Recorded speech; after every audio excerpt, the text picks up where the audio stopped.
Silakan Ibu, menghemat waktu. Silakan. Silakan langsung tanya. Sambil minum. Saya buka 3 penanya. 2 dulu. 2 Dua penanya. Ya, Mohon 2. disebutkan nama dan asalnya. 1, 1 Ibu. 2 Bapak, 3. Kalau gitu 3 ya. Lalu Saudari terakhir ya. Saudari ini Bapak lalu belakang. Ibu dulu. Ibu Widya. Ya, silakan Ibu. Di situ boleh di mic, boleh di situ juga enggak apa. Nanti pertanyaannya bisa saya ulang dari sini. Iya.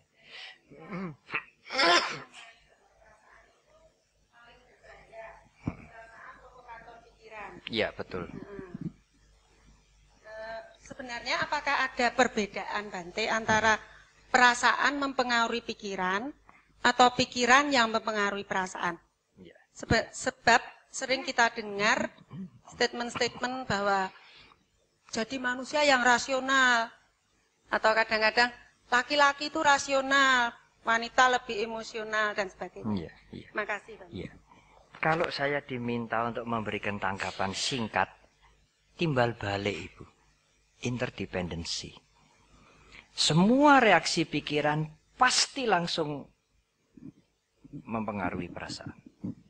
Nah, perasaan yang dipengaruhi itu kalau tidak suka, ya senang atau tidak senang. Di dalam Buddhis biasanya senang atau tidak senang ini dibagi 2. Kalau senang atau tidak senang itu datangnya dari sensasi tubuh, makan enak, melihat yang bagus, meraba apa yang dia suka disebut suka. Kalau melihat yang buruk, merasakan yang dia tidak biasa disebut tidak suka. Tetapi kalau dia mengingat sesuatu, kenangan terhadap yang baik, kenangan terhadap yang enak, kenikmatan atau berita-berita yang bagus, rangsangannya bukan dari jasmani disebut senang. Kalau rangsangannya dari pikiran tidak menyenangkan disebut tidak senang. Jadi dalam bahasa Pali dikatakan kalau rasa senang tidak senang itu datang secara mental disebut somanasa. Somanasa itu senang dan domanasa itu tidak senang. Tetapi kalau rangsangannya itu dari jasmani ini pegel tidak dan sebagainya, mengicipi makanan cocok tidak, itu disebut suka duka. Suka atau tidak suka. Dalam bahasa Pali atau Sanskerta suka duka. Tapi sebetulnya 4 ini ya 2. Senang atau tidak senang. Nah kalau mau dilengkapi menjadi tambah 1 lagi netral. Netral itu tidak ada reaksi. Senang ya kagak, tidak senang ya kagak. Kalau saya melihat benda ini karena sering saya melihat, tidak ada yang aneh. Saya tidak senang juga tidak. Tapi senang juga tidak. Ya biasalah. Jadi perasaan seperti suka atau tidak suka, senang atau tidak senang tidak muncul. Tetapi ada kalanya dan bahkan suka atau tidak suka itu yang sering mempengaruhi kita. Dengan kadar yang berbeda-beda. Tidak sukanya bisa kuat sekali, sukanya bisa kuat sekali. Pikiran mempengaruhi perasaan. Setelah perasaan itu bergolak, timbul suka atau tidak suka, sekarang perasaan yang kemudian apa itu? Memprovok pikiran.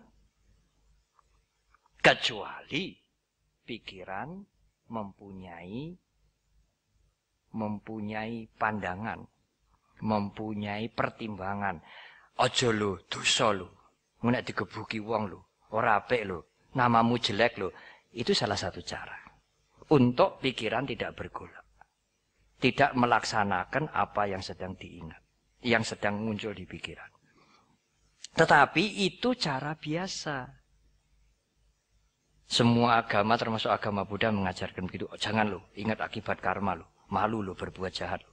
Nanti kalau kamu begitu, keluargamu juga ikut malu lo. Jadi meskipun perasaan itu senang mendorong, pikiran mau melakukan, ada pertimbangan yang muncul. Hanya itu cara biasa. Keinginan pikiran dilawan dengan konsep. Konsep malu, konsep etik, konsep pergaulan sosial, konsep hukum karma, konsep dosa dihukum Tuhan dan lain-lain. Kalau cara meditatif lain. Timbul pikiran mau nyolong, mau mengambil mangga tidak dilawan dengan konsep. Tetapi diawasi. Pikiran harap nyolong. Dengan diawasi begitu keinginan nyolong itu akan turun. Tidak jadi nyolong. Apa ya cukup kuat Bante pengawasannya itu? Ya karena itulah latihan meditasi. Kalau kesadarannya, awareness-nya mengawasi pikiran mau nyolong pelem itu lemah, tidak kuat dia. Dia tetap nyolong. Kalau lemah bagaimana Bante? Awareness kita masih lemah bagaimana? Kalau masih lemah dan ada kalanya kita lemah, pakai cara yang tradisional, yang konvensional. Konsep-konsep tentang dosa, akibat, karma, malu, kalau ketangkep dipuake semua. Untuk menghantam pikiran mau nyolong mangga itu. Boleh Bante dipakai? Boleh. Tapi konsep dilawan dengan konsep.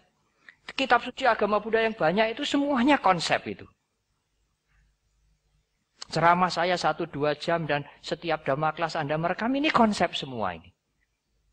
Ada gunanya juga untuk melawan pikiran yang negatif. Kalau pikiran yang bagus bagaimana? Bisa didorong juga dengan konsep. Tetapi kalau Anda melatih meditasi, mempunyai awareness atau sati dalam bahasa Pali, mempunyai keawasan lumayan, sekarang timbul pikiran ingin mencuri buah mangga, tidak digempur dengan konsep, tapi dilihat saja, disadari saja. Oh, kepengen jupo.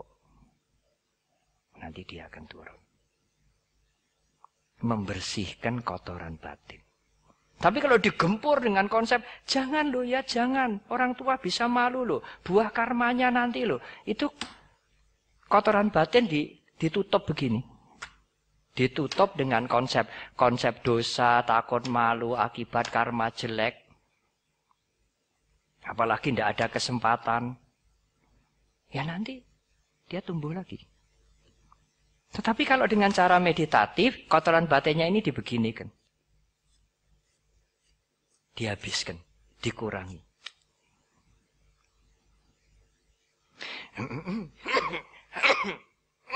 Misalnya apa? Misalnya mau mengambil uangnya orang yang gemeletak di situ. Tidak ada orangnya. Pertama kali mata melihat. Mata lapor ke pikiran. Ingatan, uang. Tidak ada orangnya. Lalu perasaan jalan itu cepat sekali prosesnya. Perasaan jalan. Wah, punya uang banyak. Enak. Apalagi sekarang lagi tidak punya uang. Langsung perasaan itu memprovok pikiran. Ambilan. Kalau tidak ada pertimbangan, ambil saja. Mata gelap orang bilang. Emosi membutakan pikiran. Kalau ada pertimbangan, ingat lo ya, ini di wihara lo. Kualat lo. Jupuk duit, kok cikar tangannya lo. Ya. Ada cerita banyak itu. Atau, tidak ingat hukum karma? Tidak ingat orang tua? Bagaimana kalau kamu nanti tertangkap begini-begini? Jangan. Banyak berbuat baik, jangan berbuat jahat. Uangnya itu disimpan saja, jangan diambil. Itu semuanya konsep untuk menggempur keinginan mau ngambil duit. Sehingga tidak jadi ngambil duit. Tidak jadi ngambil duit kan bagus Bante. Bagus. Tapi kotoran batin tidak berkurang. Hanya ditutup dengan konsep. Cara yang konvensional. Takut Tuhan, takut neraka, takut akibat karma. Kalau cara meditatif bagaimana Bante? Lihat duit, saya singkat saja. Senang kepengen ngambil, pengen jupo. Diperhatikan saja keinginan untuk mengambil itu. Nanti dia turun. Apalagi kalau sebelum keinginan muncul, timbul perasaan lihat duit satu gebok senang. Apalagi kalau itu bisa ditangkap. Oh senang muncul, senang. Belum sampai dia memprovok pikiran. Itu lebih lagi, lebih awal lagi dia melihat, mengetahui, menyadari wedana. Senang karena melihat uang. Belum sampai menghasut pikiran. Tapi kalau dia luput, sampai perasaan itu menghasut pikiran, tidak apa-apa. Sekarang pikiran yang diperhatikan. Sehingga kekuatan pikiran untuk mengambil itu reda. Itulah vipassana. Sangat universal cara ini. Anda mempraktekkan cara ini, kalau Anda beragama bukan Buddhis, keyakinan Anda tidak terganggu. Dan Anda tidak harus menjadi umat Buddha untuk melatih vipassana. Begitu dulu, saya harus menghemat waktu. Silakan Bapak. Ya. Silakan. Bapak ini dulu, Ibu nomor 3 sesuai urutan.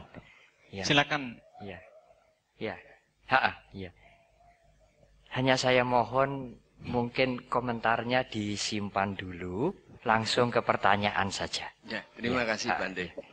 Saya Hendro Utomo dari Kartosuro. Ya, saya ingat Bapak.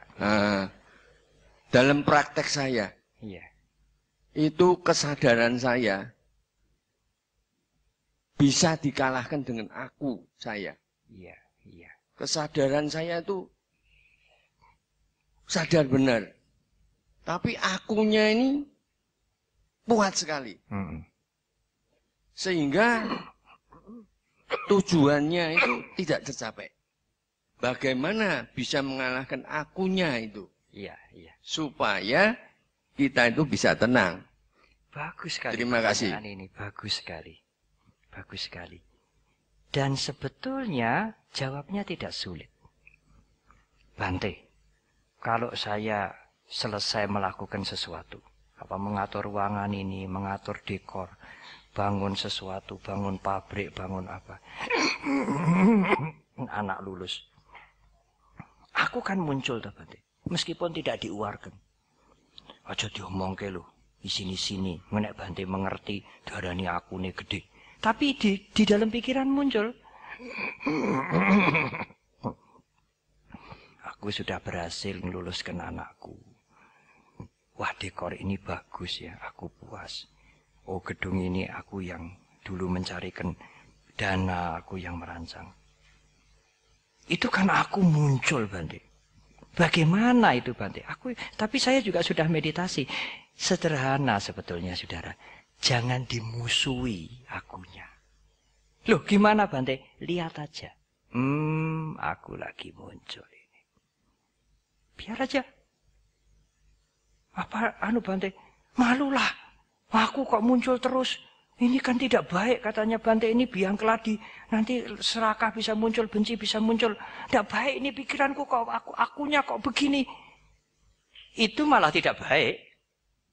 Memusuhi dirinya sendiri. Kebencian kepada dirinya. Jadi bagaimana Bante? Lihat aja. Oh, aku lagi mau enjoy ini. Mau mencari nama ini. Oh, aku muncul. Nanti dia akan turun. Jadi kalau aku muncul itu tidak dianggap noda, Bante. Di dalam vipassana semua diperhatikan.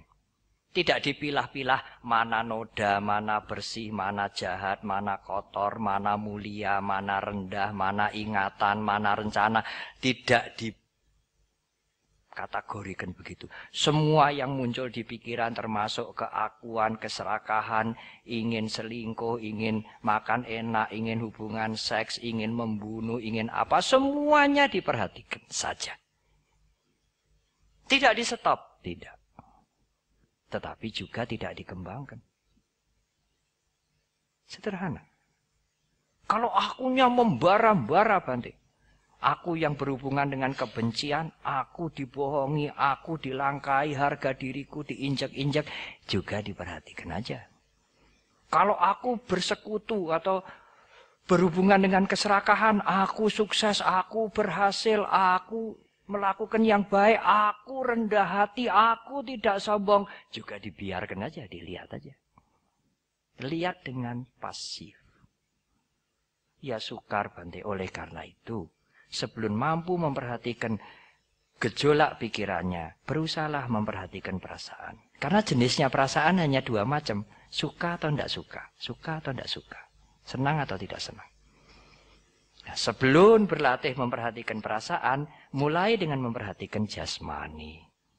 Langkah kaki, waktu kita menyapu. Ya tidak bisa Bante sadar terus-menerus sepanjang hari. Ya memang tidak bisa, sebanyak mungkin. Dan sekali sehari duduk diam. Memperhatikan nafasnya sendiri. Itulah vipassana. Terakhir, pertanyaan singkat ya. Ya, tidak komentar. Ya. Silakan. Ya. Saya bermeditasi 2 kali dalam 24 jam. Soalnya kalau 1 kali untuk kesehatan kurang bagus. Ya. Terus saya berusaha meditasi 2 kali. Kadang Ya. 1 kali kalau malas. Tapi seringnya 2 kali. Kalau malam hari saya berusaha untuk 1 jam. Saya mulai 7:30. Kalau dini hari mungkin 2:30 atau jam 3 saya berusaha meditasi Ya. 2,5 jam. Soalnya konsentrasi saya sekarang semakin meningkat. Ya. Yang ditanyakan. Langsung Iya, ke pertanyaan ya, saja. Terus kalau saya udah mulai konsentrasi itu kepala saya ini kalau nggak sadar itu gini. Terus ntar sadar lagi gini. Semakin konsentrasi meningkat gini. Nah, terus kalau terlalu sering gini gitu saya di Langsung tempat ke kerjaan pertanyaan gitu, saja, Mbak. kalau anu bisa. capek seperti Tanyanya apa tanyanya? bagaimana caranya supaya ini nggak capek. Ah, iya. Iya. Ya, baik.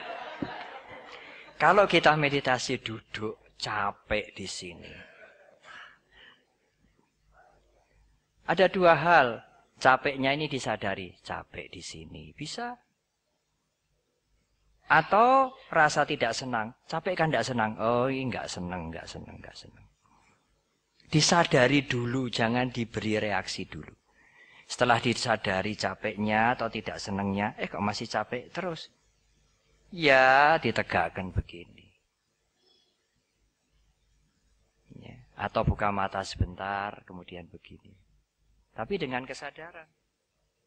Kan meditasinya putus, Bante. Tidak putus kalau dilakukan dengan kesadaran.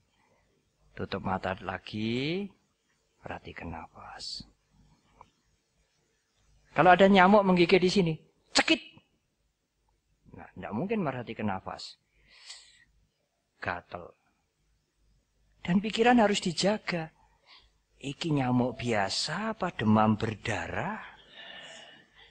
Nek demam berdarah iki piye, nanggake diceples. Ya, pikiran berjalan begitu. Jangan turuti dulu. Hanya gatel. Lalu timbul rasa tidak senang. Tidak senang. Tidak senang ini. Tidak senang ini.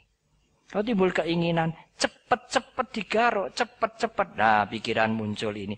Sadari dulu itu. Dari gatel, tidak senang, kepingin garuk, dan sebagainya. Kalau sudah disadari begitu, gatelnya tidak hilang, baru diberi reaksi. Tangannya dinaikkan. Diusap. Naik turun, naik turun. Hilang gatelnya, tangannya turun. Semua dilakukan dengan perhatian. Mulai lagi, nafasnya diperhatikan masuk, keluar. Boleh ya Bante begitu? Boleh. Tapi semua dilakukan dengan keawasan. Tidak cekit, ples. Robot itu. Ya, itu sudah tuh. Kawas, diperhatikan dulu. Jangan reaksi dulu. Supaya apa? Supaya emosi tidak meledak-ledak dan pikiran tidak cepat memberikan reaksi spontan. Perhatikan dulu. Sampai sejauh mana gatel ini. Kaki sakit. Sakit ini. Cepat berdiri, nanti lumpuh. Ya, nanti stroke. Macam-macam ini nanti muter-muter pikirannya. Oh ini sakit. Dijaga senetral mungkin. Tidak menganalisa, tidak menghakimi, tidak mencari sebabnya. Just hanya sadar. Lalu tidak senang muncul, ini tidak senang muncul. Bergerak sedikit tidak apa-apa. Ini pikiran sudah muncul. Ingin bergerak sedikit. Hilang, sakitnya hilang, ya udah kembali ke nafas. Kalau belum hilang, mau nuruti bergerak sedikit, ya boleh bergerak saja dengan kesadaran. Nah, hilang, kembali ke nafas. Itulah vipassana. Selamat melatih vipassana. Ada bahayanya Bante kalau tidak ada guru? Tidak ada. Selama Anda mempunyai tujuan benar. Untuk mengurangi kotoran batin, untuk menipiskan keakuan, untuk mempertajam keawasan, supaya keakuan tidak merajalela, supaya perasaan tidak menjadi provokator yang ganas. Tidak ada risiko untuk itu. Tapi kalau Anda bermeditasi untuk membangkitkan tenaga dalam, kundalini, prana, bisa melihat makhluk halus, bisa membaca pikiran orang, punya kekuatan dalam yang luar biasa, ya mohon maaf. Saya tidak bisa memberikan komentar, karena saya tidak melatih cara meditasi seperti itu. Terima kasih.